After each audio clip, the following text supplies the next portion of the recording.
ಕೊನೆಗೂ ವಿಜಯ್ ಸರ್ಕಾರ ರಚನೆಗೆ ಈಗ ಒಂದೇ ಒಂದು ಹೆಜ್ಜೆ ಬಾಕಿ ಇದ್ದಿದ್ದು ಅದು ರಾಜ್ಯಪಾಲರನ್ನ ಭೇಟಿ ಮಾಡೋದು. ರಾಜ್ಯಪಾಲರ ಭೇಟಿ ಮಾಡಿದಂತ ದಳಪತಿ ವಿಜಯ್ 121 ಶಾಸಕರ ಸಂಖ್ಯಾಬಲದ ಪತ್ರ ಸಲ್ಲಿಕೆ ಮಾಡಿದ್ದಾರೆ.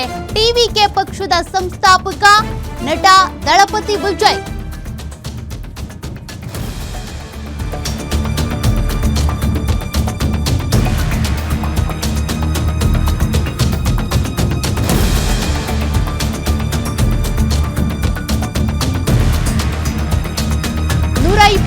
ಶಾಸಕರ ಸಂಖ್ಯಾಬಲದ ಮೂಲಕ ಗವರ್ನರ್ ಭೇಟಿ ಮಾಡಿದಂತ ದಳಪತಿ ವಿಜಯ್ ಟಿವಿಕೆ 107 ಸ್ಥಾನಗಳನ್ನ ಪಡ್ಕೊಂಡಿದ್ದು ಕಾಂಗ್ರೆಸ್ನಿಂದ 5 ಬೆಂಬಲ, ಜೊತೆಗೆ CPI 2, CPM 2, VCK 2, IUML 2, DMDK 1 ಹೀಗೆ ಶಾಸಕರ ಬಲದ ಪತ್ರವನ್ನ ಸಲ್ಲಿಕೆ ಮಾಡಿದ್ದಾರೆ ನಟ ದಳಪತಿ ವಿಜಯ್.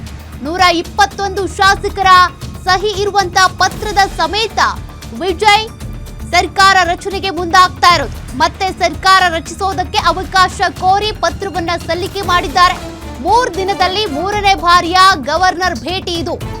ಗವರ್ನರ್ ಅರ್ಲೈಕರ್ ಭೇಟಿ ಮಾಡಿದಂತ ವಿಜಯ್ ಗವರ್ನರ್ ಎದುರು ಸರ್ಕಾರ ರಚನೆಗೆ ಹಕ್ಕು ಮಂಡನೆ ಆಗಿದೆ. ಗವರ್ನರ್ ಅನುಮತಿಯನ್ನ ಕೊಡಲಿದ್ದಾರೆ. ಕಾರಣ ಅವ್ರ ಮ್ಯಾಜಿಕ್ ನಂಬರ್ ಅಥವಾ ಬಹುಮತ ಸಾಬೀತು ಮಾಡಲೇಬೇಕು ಅಂತ ಪಟ್ಟನ್ನ ಹಿಡಿದಿದ್ರು.